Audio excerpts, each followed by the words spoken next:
On the night of August 1, 1969, three near-identical letters arrived at the newsrooms of the San Francisco Chronicle, the San Francisco Examiner, and the Vallejo Times-Herald.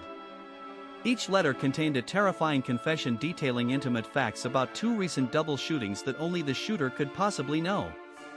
Attached to each letter was one-third of a complex encrypted cipher. The mysterious author demanded that the newspapers print these ciphers on their front pages, threatening to go on a murderous rampage and slaughter a dozen people over the weekend if they failed to comply. The letter was signed not with a name, but with a strange symbol, a circle with a cross drawn through it. This was the chilling arrival of the Zodiac Killer, a phantom executioner who turned the San Francisco Bay Area into his personal playground of terror. For over 5 decades, his identity has eluded federal agents, homicide detectives, and amateur sleuths alike. How did a killer commit his atrocities in broad daylight and under cover of night, taunt the police with cryptograms, and then vanish without a trace?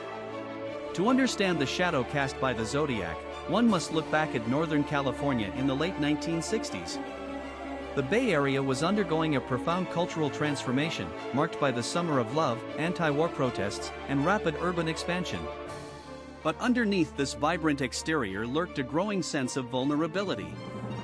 Suburbs were growing fast, connected by quiet lovers' lanes and isolated country roads that were largely unpatrolled after dark. It was in these secluded spots that young couples sought privacy, completely unaware that a cold-blooded predator was stalking the night. Unlike traditional serial murderers who targeted specific demographics or operated out of a single consistent geographic location, the Zodiac operated across multiple county jurisdictions. He struck in Vallejo, Napa County, Solano County, and the heart of San Francisco itself. This geographical fragmentation severely crippled law enforcement efforts. In the late 1960s, police departments did not have centralized digital databases. Napa County Sheriff's deputies had little immediate way to cross-reference evidence with the San Francisco Police Department or the Vallejo Police Department. The Zodiac understood these jurisdictional seams and exploited them brilliantly, creating a disjointed investigation that played directly into his hands. The Reign of Terror officially began on December 20, 1968, along Lake Herman Road near Vallejo. High school students David Faraday, age 17, and Betty Lou Jensen, age 16, were on their very first date. They parked their station wagon in a gravel turnout known to locals as a lover's lane. Late that evening, a dark sedan pulled up beside them. An unknown gunman stepped out, shot out the tires of their car, and forced them onto the gravel. Betty Lou tried to run, but was shot 5 times in the back. David was shot once in the head at point-blank range. Both teens died before medical aid could arrive. Local police were baffled, finding no clear motive and zero physical evidence beyond shell casings. Nearly 7 months later, on July 4, 1969, the gunman struck again.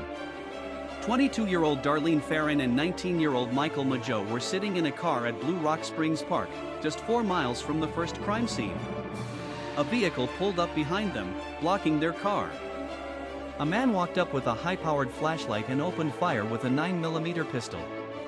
Darlene was killed instantly, but miraculously, Michael survived shots to his neck and face.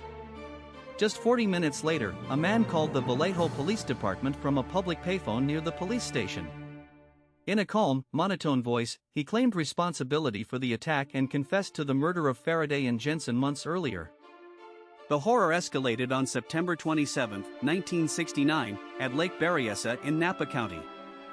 College students Brian Hartnell and Cecilia Shepard were relaxing on a remote beach. A tall man wearing a black executioner hood embroidered with the cross-circle symbol approached them, holding a gun. He tied them up with plastic clothesline and stabbed them repeatedly with a large knife. Before leaving, the killer used a black marker to draw his symbol on the door of Hartnell's car along with the dates of his previous attacks. Cecilia succumbed to her wounds 2 days later, but Brian survived to provide a detailed description of the masked killer. 2 weeks later, on October 11, 1969, the Zodiac shattered his established pattern. He hailed a taxicab driven by 29-year-old Paul Stein in downtown San Francisco. Upon reaching the affluent neighborhood of Presidio Heights, the killer shot Stein in the back of the head, stole his wallet, and cut off a bloody section of his shirt.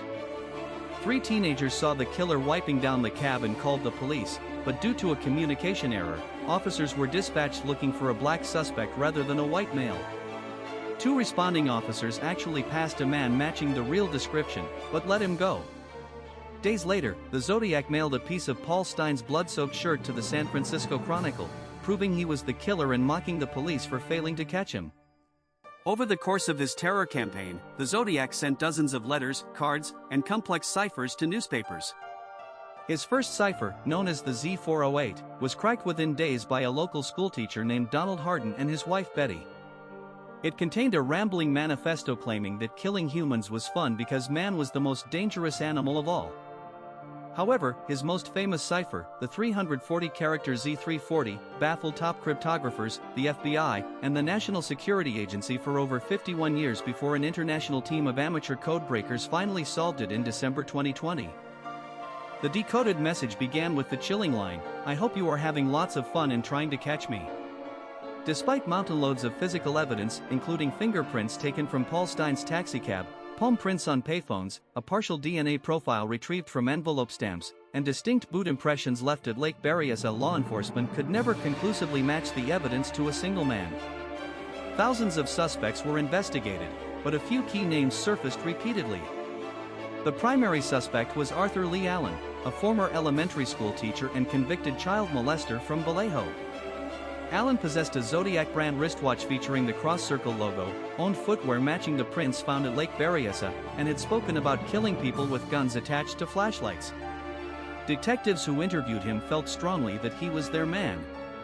However, Allen's handwriting did not match the Zodiac letters, his fingerprints failed to match those from the taxicab, and modern DNA testing on the envelopes excluded him.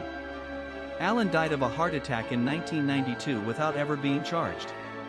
Other theories have emerged over the decades. Some investigators pointed to Richard Gaikowski, a San Francisco newspaper editor whose voice matched payphone recordings and who was linked to several victims. Others suggested Paul Dorr or Gary Francis Post. Yet, none of these suspects have provided a definitive match to the physical evidence, leaving room for ongoing debates and intense friction between overlapping law enforcement agencies. Today, the Zodiac Killer case remains officially open in the city of Vallejo, Napa County, and the city of San Francisco. It stands as one of the most haunting cold cases in criminal history. The killer's ability to manipulate the media, torment law enforcement with ciphers, and ruthlessly execute innocent people established a blueprint that altered true crime culture forever. While modern forensic technology, advanced genealogical DNA analysis, and digital cryptanalysis continue to breathe new life into cold case files, the ultimate question remains unanswered. Did the Zodiac die decades ago, taking his secrets to the grave, or is he an elderly man living quietly somewhere, watching the world still grapple with his bloody legacy? Until a confirmed DNA match unites the physical evidence with a real name, the shadow of the cross-circle symbol will continue to loom large over the American consciousness. What do you think happened to the Zodiac Killer? Was Arthur Leigh Allen the culprit, or is the true killer someone law enforcement never even suspected? Let me know your thoughts in the comments below. If you found this deep dive fascinating, please hit the like button and subscribe to the channel for more unsolved mysteries. Thanks for watching.